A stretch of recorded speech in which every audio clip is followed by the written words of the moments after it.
वंदे मातरम।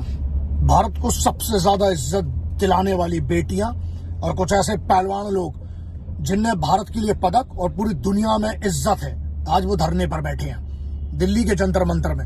मैं आसपास नहीं हूं, वरना जरूर पहुंचता। अब बात यह है कि मुद्दा क्या है। मुद्दा यह है कि कोई इनके राष्ट्रीय कमेटी के कोई अध्यक्ष हैं जिन पर महिलाओं के साथ कुछ अभद्रता का दुराचार के आरोप लगे हैं और उसकी एफआईआर नहीं हो रही है। ठीक है, तो जो प्रेसिडेंट है इस पूरी ऑर्गेनाइजेशन के, उसके ऊपर आरोप है और क्योंकि उस पर एफआईआर नहीं हुई इसलिए पूरे पहलवानों ने इकट्ठा करके, पहले भी जनवरी में एक चीज हुई थी, फिर शायद उसके लिए सांत्वना दे दी गई थी या जो भी वचन दे दिए गए थे।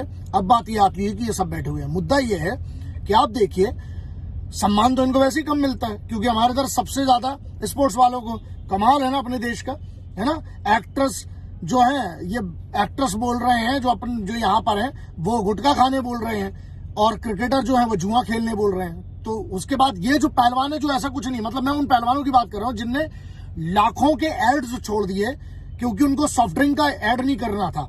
आप सोचिए, वो जब धरने पे बैठते उसकी कोई चर्चा नहीं, कोई खबर नहीं। और सीधी सी बात है, अगर एक कमेटी है महिलाओं के खिलाफ, अगर ऐसा कुछ हुआ है और ऑर्गेनाइजेशन के प्रेसिडेंट ने अगर किया, अगर कुछ ऐसी कोई कमेटी है तो वो कमेटी जल्दी से जल्दी निर्णय क्यों नहीं देती है? क्या हो रहा है फिर? कमेटी का ही की है फिर? तो ये सब चीजें, मैं पहलवानों के साथ हूं और एफआईआर अगर वैलिड है ना, उसकी जांच हो, अगर वैलिड है तो एफआईआर होना चाहिए। अब ये है कि कोई बड़ा आदमी या कोई बड़ा नेता, अच्छा तो यार कानून से अगर बड़े फिर सभी होने लगेंगे तो फिर भरोसा कैसे रहेगा? तो ये जरूरी है और केंद्र सरकार की ये बहुत बड़ी जिम्मेदारी है। मुझे लगता है केंद्र सरकार को इसमें बिल्कुल इंटरफेयर करके, इंटरवीन करके बिल्कुल क्लियर करना चाहिए। क्योंकि आप खुद सोचिए, ये वो है जिनने तिरंगे को विदेश में सबसे ऊपर किया है। अब ये हमें देखना है कि हम इनका कितना साथ देते हैं। तो इसलिए केंद्र सरकार को, and whatever the concern departments and people are, they must intervene in this and they must bring it to a logical conclusion as soon as possible.